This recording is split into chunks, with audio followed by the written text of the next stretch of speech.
নমস্কার, আমি জয়ন্ত কুমার বাগ। আপনাদের সকলকে জয়ন্ত মোটিভেশন চ্যানেলে স্বাগত জানাচ্ছি। আজকের ভিডিওতে আমি আপনাদের শোনাবো এক সফলতার গল্প এবং এই সফলতাকে কিভাবে ধরে রাখতে হয় তার কাহিনী। আমরা অনেকেই সচিন টেন্ডুলকারের নামটা শুনেছি, যাকে ক্রিকেটের ভগবান বলা হয়।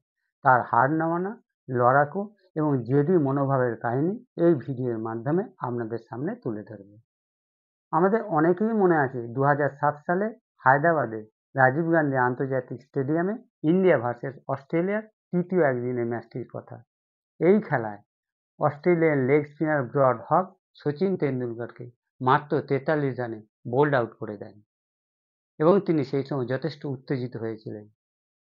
এবং দিনের শেষে যখন সচিন তার রুমে ভারাক্রান্ত হৃদয়ে বসেছিলেন, তখন সচিনের কাছে সেই বলটি নিয়ে গিয়ে তিনি অটোগ্রাফ চেয়ে বসেন। সচিন নিমেষের মধ্যে বলটির ওপর লিখে দেন, this is the last time you are going to take my wicket.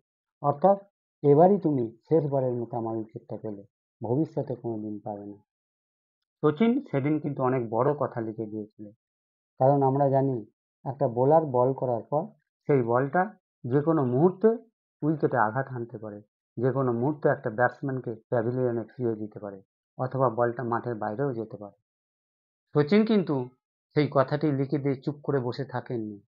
তিনি কঠোর পরিশ্রম চালিয়ে গিয়েছিলেন এবং নিরলসভাবে তার প্রচেষ্টা চালিয়ে গিয়েছিলেন, অন্তত তাকে যাতে আর ব্রড হককে উইকেটটি না তুলে দিতে হয়।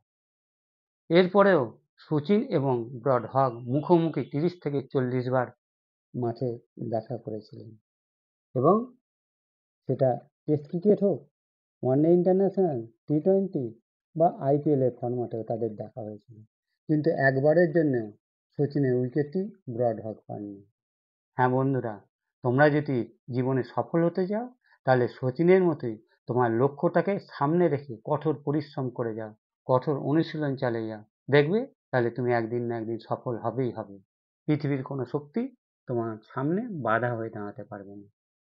তাই বন্ধুরা, প্রতি মুহূর্তে নিজেকে উদ্যমী রাখতে এবং এই ধরনের মোটিভেশনাল ভিডিও নিয়মিত পেতে আমাদের সঙ্গে থাকবেন। আর যদি ভিডিওটি ভালো লাগে তাহলে লাইক, শেয়ার এবং কমেন্ট করতে ভুলবেন না। তার সঙ্গে আমাদের চ্যানেলটিকে সাবস্ক্রাইব করে পাশে থাকা বেল আইকনটি প্রেস করে দেবেন। আজকের মতো এই পর্যন্ত, আবার দেখা হবে পরবর্তী ভিডিওতে। ধন্যবাদ।